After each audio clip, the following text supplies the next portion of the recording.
कहानी है एक छोटे से गांव की, जहां लोग मेहनती तो बहुत थे, मगर बारिश पर उनकी जिंदगी टिकी हुई थी। इस गांव में रघु नाम का एक गरीब किसान रहता था। रघु सीधा सादा, मेहनती और ईमानदार इंसान था। रघु, अनाज का डिब्बा लगभग खाली हो गया है।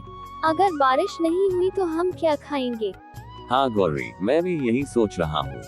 खेत सूख रहे हैं, आसमान बादलों से खाली है, लेकिन हिम्मत नहीं हारनी चाहिए। भगवान पर भरोसा रखो। गांव में कुछ बड़े जमींदार भी थे, जिनके पास बहुत जमीन और पैसा था। उन्होंने बड़े बड़े कुएं और तालाब बनवा लिए थे। उनके खेत हरे भरे दिखते थे, जबकि गरीब किसानों की जमीनें सूख रही थी। जिसके पास पैसा है, उसके खेत कभी सूखते नहीं। गरीबों को बस भगवान ही संभाल सकता है।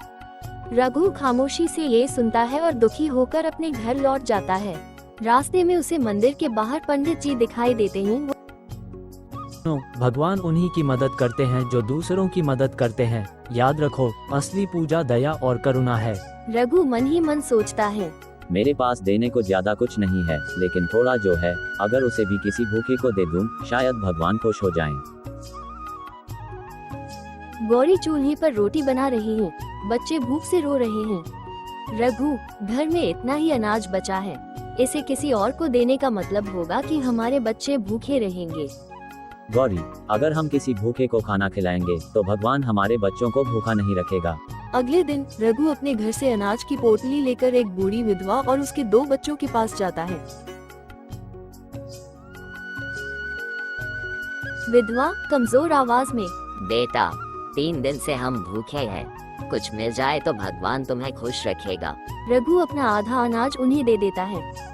विधवा आंखों में आंसू लेकर, बेटा, तुम गरीब होकर भी इतना बड़ा दिल रखते हो, भगवान तुम्हें कभी खाली नहीं रहने देगा।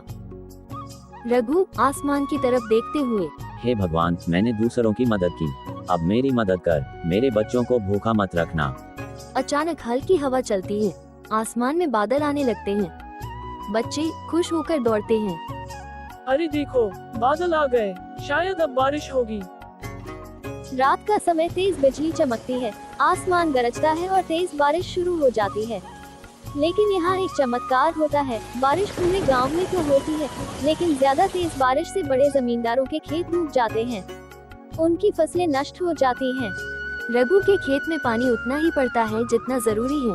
उसकी जमीन हरी भरी हो जाती है। ये क्या हुआ? सबकी फसल डूब गई, लेकिन रघु का खेत सबसे अच्छा कैसे बच गया? ये कैसे हो सकता है? हमने कुएं बनवाए, तालाब बनाए, लेकिन फायदा गरीब रघु को हो गया। क्योंकि यह गरीब की बारिश है। भगवान हमेशा उसी पर कृपा बरसाते हैं जो निस्वार्थ होकर दूसरों की मदद करता है। सही कहा, रघु सचमुच महान है। बेटा, याद रखना, इंसान के पास चाहे कितना भी पैसा हो, लेकिन असली अमीरी दिल की होती है। अगर हम दूसरों का भला करेंगे तो भगवान हमारा भला जरूर करेंगे। और इस तरह रघु की दया और उदारता ने उसे भगवान की विशेष कृपा दिलाई। ये कहानी हमें सिखाती है कि दूसरों की मदद करना ही सबसे बड़ी पूजा है।